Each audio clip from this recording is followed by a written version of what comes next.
स्वागत है आप सभी आंगनबाड़ी का फिर से एक नई वीडियो में। जैसे कि आप लोग देखे हैं कि आप लोगों को बोला गया है कि मार्च से पहले आप सभी के आंगनबाड़ी केंद्रों पर गैस कलेक्शन सुविधा मिल जाएगी। तो आईसीडीएस ने कैबिनेट की स्वीकृति से पहले यानी कि बिहार सरकार के कैबिनेट की स्वीकृति से पहले एक नया आदेश पारित किया गया है। अब देखिएगा इस नया आदेश में क्या आपको मिलेगा और क्या आंगनबाड़ी केंद्रों पर अब नया सुविधा उपलब्ध होगी। सबसे पहले आप लोगों को बता दें कि बिहार सरकार आईसीडीएस के द्वारा लेटर जारी किया गया है, जो कि पत्रांक संख्या आप लोग देख सकते हैं कि 516 है और यहाँ पर डेट आज देख सकते हैं कि आज का जारी किया गया यानी कि 23/1/2024 को जारी किया गया लेटर। यहाँ पर पता संख्या आप देख चुके हैं। निदेशक हैं आईसीडीएस निदेशालय बिहार पटना। सेवा में सभी जिला प्रोग्राम पदाधिकारी एवं सभी जिला प्रोग्राम पदाधिकारी को भेजा गया यानी कि डीपीओ और सीडीपीओ को भेजा गया है बिहार में। आप देखिए यहाँ पर विषय आप लोग देखिए, तो विषय में यहाँ पर देखिए बोला गया है कि सभी आंगनबाड़ी केंद्रों में विद्युत कलेक्शन की सुविधा उपलब्ध कराने के संबंध में, यानी कि सभी आंगनबाड़ी केंद्र बिहार में जितने भी आंगनबाड़ी केंद्र हैं सभी आंगनबाड़ी केंद्रों पर अब विद्युत कलेक्शन की सुविधा उपलब्ध होना चाहिए। अब विद्युत कलेक्शन सुविधा में क्या क्या होना चाहिए ये भी आपको अन्य बातें भी की गई हैं कि क्या क्या निम्न आपको करना चाहिए और क्या क्या आपको मिलेगा। विद्युत के संबंधित सारा जानकारी आप सबको आज क्लियर कर देंगे कि क्या पंखा मिलेगा, टीवी मिलेगा, क्या मिलेगा, सारा जानकारी आप सबको इसमें हम लोग क्लियर करेंगे। तो वीडियो को आप लोगों को टोटली वॉच करना है, बिल्कुल भी स्किप मत करना है। बहुत ही महत्वपूर्ण जानकारी है जो कि आईसीडीएस के द्वारा जारी किया गया है, तो आप लोग देखिएगा न्यूज़ को जरूर। देखिए बोला गया है महाशय उपयुक्त विषय के संदर्भ में कहना है कि बिहार विभाग द्वारा राज्य में सभी आंगनबाड़ी केंद्रों में विद्युत की सुविधाएं उपलब्ध कराने का निर्णय लिया गया है। इस हेतु निम्न आदेश दिए गए हैं। अब आपको सभी यहाँ पर कुल मिला के आपको 7 जो है वो आदेश पारित किया गया है। हम लोग अब देखेंगे इसमें 7 में क्या बात कहा गया है। तो सबसे पहले इसमें देखिए बोला गया है कि राज्य के सभी आंगनबाड़ी केंद्रों में नॉर्थ बिहार यानी कि नॉर्थ बिहार जो आपका पब्लिशिंग यानी कि जिससे आपको NBPCD इसके माध्यम से आपको बिजली दिया जाएगा। बिहार में 2 विभाग हैं जिसके द्वारा बिजली का सप्लाई किया जाता है, जैसे कि एक है north Bihar power distributor company limited, जिसको हम लोग अंग्रेजी में अगर आप बोलिएगा तो NPBDCD। आपके घरों में जो बिजली मिलती है वो भी आपको यही 2 विभागों से मिलती है। यदि आपके पास SBD होगी या तो NBCD होगी, तो यही 2 विभाग से आपको बिजली मिलती है। तो बोला गया है कि यही 2 विभाग से आपके केंद्र पर भी बिजली की सुविधा उपलब्ध कराना चाहिए। जो भी आपके गांव तक पहुंचा होगा उसी के आपको माध्यम से कलेक्शन दिया जाएगा। तो अब ये आपका पहला हुआ। दूसरा में जो आपको बोला जा रहा है कि सभी आंगनबाड़ी केंद्रों पर प्रीपेड यानी कि एक बार समझ लीजिए कि प्रीपेड सिंगल फेज यानी कि आपको प्रीपेड वाले सुविधा दिया जाएगा, जो कि आपका वाणिज्य यानी कि गैर घरेलू जो कि घर में सुविधा नहीं होती थी, ये आपको सरकारी द्वारा दिया जाएगा, जो कि सभी शहरों में लगा गया है प्रीपेड, जिसमें कि एक सिम या चिप का इस्तेमाल किया जाता है, जिसमें कि रिचार्ज होगा तभी वो आपके घर में मतलब कि कलेक्शन रहेगा, नहीं तो कट जाएगा। तो इस प्रकार से आपको प्रीपेड सिंगल फेज वाणिज्य आपके केंद्र पर दिया जाएगा जो कि प्रीपेड होगी। ये दूसरा में कहा गया है। तीसरा में जो आपको बोला गया है कि बाल विकास परियोजना पदाधिकारी अपने कार्यालय में कैंप लगाकर अपने स्तर से सेविकाओं से विद्युत कलेक्शन हेतु ऑनलाइन आवेदन कराना सुनिश्चित करेगी। इस हेतु स्मार्टफोन यानी कि सुविधा ऐप डाउनलोड करते हुए ऑनलाइन आवेदन किया जाएगा। तो आप सभी का जो आंगनबाड़ी केंद्रों पर आपको जो कलेक्शन दिया जाएगा इसके लिए आपका ऑनलाइन किया जाएगा। ऑनलाइन किसके माध्यम से देखिए, तो एक ऐप आपको जो बोला गया सुविधा ऐप, इसी के माध्यम से आपको महिला जो आपके सीडीपीओ हैं उन्हीं के द्वारा एप्लीकेशन के माध्यम से कैंप लगाकर उनके द्वारा एप्लीकेशन को ऑनलाइन किया जाएगा। आवेदन करने के बाद तथा आवेदन के दौरान मांगे गए सभी दस्तावेज का फ़ोटो, पहचान कर मोबाइल नंबर इत्यादि सभी संबंधित की कागजात सेविका का संलग्न किया जाएगा। तो सेविका का यहाँ पर लिया जाएगा।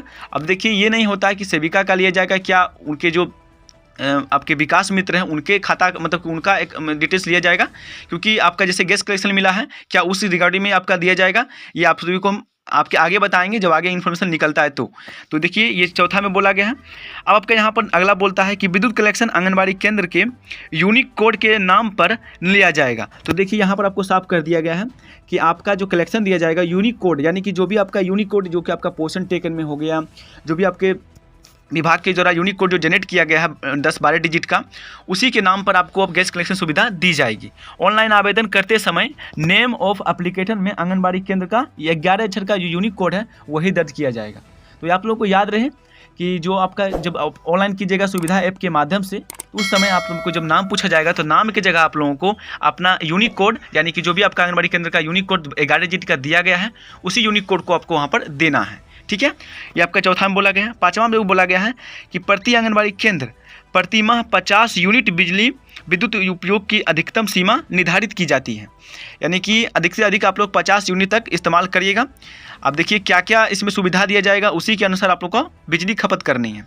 प्रतिमाह अधिकतम सीमा आपको 50 यूनिट दिया जाता है। अधिक से अधिक विद्युत उपभोक्त स्थिति में विद्युत आपूर्ति अस्थवत बंद हो जाएगी। यानी कि आपको पहले ही बता दें कि ये प्रीपेड सुविधा है। जैसे यदि आप लोग 50 यूनिट आपके जो अथी है कलेक्शन में रिचार्ज कर दिया जाएगा। यदि आप लोग 50 यूनिट से ज़्यादा आप इस्तेमाल करते हैं तो ये स्वयं आपका कलेक्शन काट लिया जाएगा, फिर आपका नेक्स्ट महीना आपका आएगा। तो इस प्रकार से आपका सुविधा चलेगा। ऐसी परिस्थिति में महीने के शेष दिनों के आवश्यकता कार्यों हेतु सेविका द्वारा स्वयं अपने खर्च मीटर रिचार्ज करना जाएगा। यानी कि यदि आपका रिचार्ज इसके महीने से पहले ही ख़त्म हो जाता है, यदि आप लोग ज़्यादा इस्तेमाल कर लेते हैं और पहले ही ख़त्म हो जाता है, तो उसके दौरान फिर सेविका अपने स्तर से रिचार्ज करेगी और अन्य सुविधाएँ प्राप्त कर पाएगी। तो इस प्रकार से आपको दिया जा रहा है। छठा में आपको बोला जा रहा है कि ICDS निदेशालय द्वारा केंद्रीकृत रूप में संबंधित विद्युत कंपनी को सीधे विद्युत कलेक्शन शुल्क एवं मासिक विद्युत शुल्क का भुगतान किया जाएगा। तो ये जो आपका पैसा है जो भी आपको मतलब कि महीने महीने दिया जाएगा आपके प्रीपेड रिचार्ज में, वो आपके डायरेक्ट ICDS जो है वो डायरेक्टली कलेक्शन भेज देगा, यानी कि बिजली विभाग को, और वहाँ से डायरेक्ट आपको कलेक्शन रिचार्ज कर दिया जाएगा। तो इस प्रकार से सुविधा आपको दिया जा रहा है। जैसे आपका गैस कलेक्शन दिया जा रहा है, उसी प्रकार से आपका ये विद्युत कलेक्शन भी दिया जा रहा है। 7वां नंबर आपको बोला जा रहा है कि विद्युत कलेक्शन हेतु ऑनलाइन आवेदन के पश्चात निम्न प्रपत्र में ICDS निदेशालय को सूचना उपलब्ध कराना जाए। यानी कि आंगनबाड़ी केंद्र अगर इस प्रकार से ऑनलाइन कर देती है तो जो CDPO वहाँ के जो DPO हैं वो इस प्रकार से पत्र भरकर आगे की और ICDS को इस प्रकार से अवगत करवाना है। तो कैसे करवाना है, यहाँ पर देखिए बोला गया क्रमांक संख्या यहाँ पर भरना है उनको कि आपके परियोजना में कितने को भरा गया है। प्रखंड परियोजना का नाम भी देना है, पंचायत का नाम देना है, आंगनबाड़ी केंद्र का नाम पता भी देना है, आंगनबाड़ी केंद्र का यूनिक कोड देना है और रिक्वेस्ट नंबर देना है।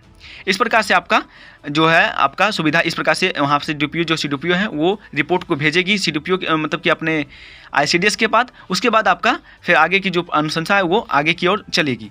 तो ये बात आपका है कि आपको विद्युत कलेक्शन आपके केंद्र पर मिल जाएगी।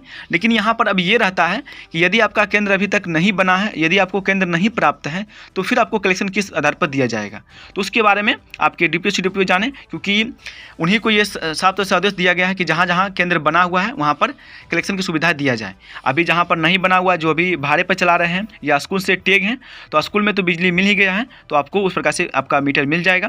फिर आप अगर आपका केंद्र बनता है तो फिर आपका ट्रांसफर मीटर किया जाएगा। इस प्रकार सुविधा दिया जा रहा है। चलिए इसके बारे में थोड़ा सा और जानकारी जो दिया रहा है। उक्त के आलोक में अनुरोध है कि 15 दिनों के अंदर आंगनबाड़ी केंद्रों पर विद्युत कलेक्शन हेतु ऑनलाइन आवेदन कराना सुनिश्चित किया जाए। यानी कि इस लेटर के बाद, यानी कि लेटर को 23 तारीख यानी कि 23/1/2024 को जारी किया गया है और सिर्फ 15 दिनों का टाइम दिया गया है आपके CDPO DPO को कि जल्द से जल्द आप लोग 15 दिनों के अंदर सभी केंद्रों पर ऑनलाइन सुविधा ऐप के माध्यम से सभी का आवेदन सुनिश्चित किया जाए और सभी केंद्रों पर विद्युत कलेक्शन सुविधा उपलब्ध कराया जाए। नहीं तो जो कार्रवाई होगी वो DPO CDPO पर आगे की कार्रवाई होना है। तो इस प्रकार से आपको देखिए यहाँ पर सभी को सूचनार्थ किया जा रहा है। आज की लेटर है जो कि आज ही प्रकाशित किया गया ICDS के द्वारा। आप लोग लेटर संख्या देख सकते हैं। तो इसके लिए आप लोगों को बता दें, बहुत ही महत्वपूर्ण जानकारियां हैं आप सभी के लिए। आप सभी को इस वीडियो को ज़्यादा से ज़्यादा सभी बहनों के साथ शेयर करें और सारी जानकारियां आप सभी को प्राप्त करें। आगे की जो भी इन्फॉर्मेशन आता है हम लोग अपने चैनल के माध्यम से शेयर करते रहेंगे। फिलहाल इस वीडियो में इतना ही, मिलते हैं फिर एक नई वीडियो के साथ। तब तक के लिए जय हिंद, जय भारत।